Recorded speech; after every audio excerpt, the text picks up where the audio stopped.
Әдеттік оқу сабағы жануарлар суды қалай ішеді. Жылқы тынық суға тереңдеп жүзіп ішеді, тым талғампаз болғаны. Қой бас алмастан сіміріп демде қанып алады, себебі ол момын болғаны.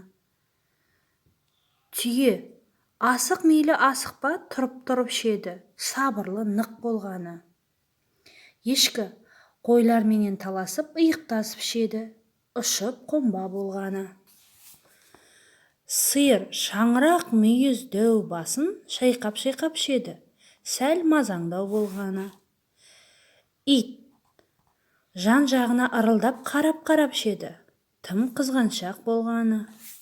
Мысық көзін жұмып көлгірсіп, жалап ішеді, сонша сараң болғаны. Балалар, жануарлардың суды қалай ішетініне қарап, мінезін анықтауға болады екен.